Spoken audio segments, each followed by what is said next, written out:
오늘 하루 놓치면 아쉬운 뉴스 더하기 뉴스 시간입니다. 정치부 홍혜영 기자 나왔습니다. 안녕하십니까? 안녕하세요. 자, 첫 번째 키워드부터 보겠습니다.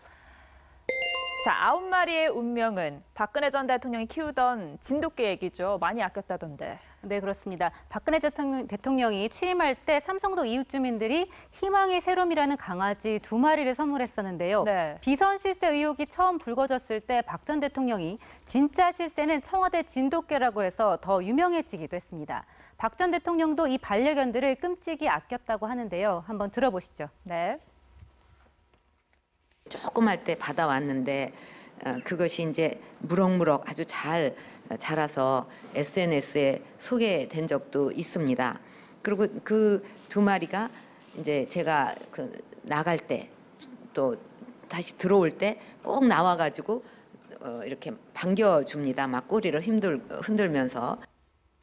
네, 희망의 새롬이는 지난 1월 말에 새끼 7마리까지 낳았는데요. 네. 박 전 대통령은 이제 사저로 돌아가면서 9마리를 모두 두고 갔습니다. 그럼 이 강아지들 이제 어디로 가게 되는 건가요? 네, 청와대에서는 이 9마리를 어떻게 분양할지 고민하고 있다고 밝혔습니다. 네. 아무래도 박 전 대통령이 9마리를 모두 돌보는 게 여의치 않았던 것 같습니다. 윤 전 주 이영선 행정관은 함께 가던데 반려견은 놔두고 가게 되는 그런 셈이네요. 네, 그래서 한 동물보호단체는 박 전 대통령이 기르던 개를 두고 간 게 동물 유기에 해당된다면서 동물보호법 위반 혐의로 경찰에 고발하기도 했습니다. 9마리가 어디로 갈지 한번 지켜봐야겠습니다. 다음 네. 키워드 한번 살펴볼게요.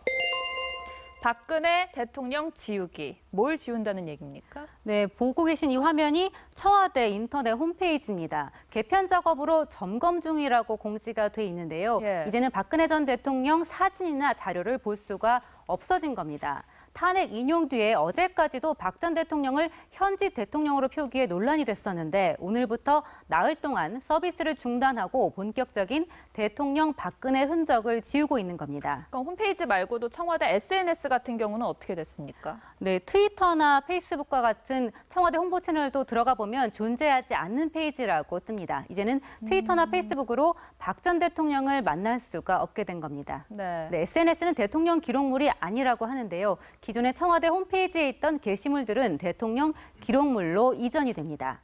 네, 마지막 키워드 한번 살펴보겠습니다. 외교 안보 스탑. 누가 한 얘기죠? 네, 김대중 전 대통령과 노무현 대통령 정부 때 예. 외교안보 고위직을 지낸 인사들로 구성된 한반도 평화포럼이라고 하는데요. 긴급 논평을 내고 현재 외교안보 통일 관료들은 모든 행동을 멈추고 아무것도 하지 말라고 했습니다.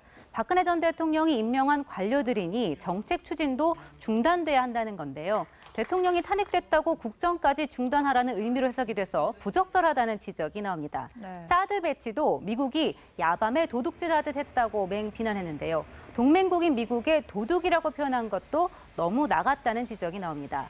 외교 안보 관료들에겐 더 이상 부역하지 말라면서 엄중한 심판도 경고를 했는데요. 관가나 여권에서는 벌써 점령군 행사를 하느냐 이런 비판이 나옵니다. 네, 홍 기자 잘 들었습니다.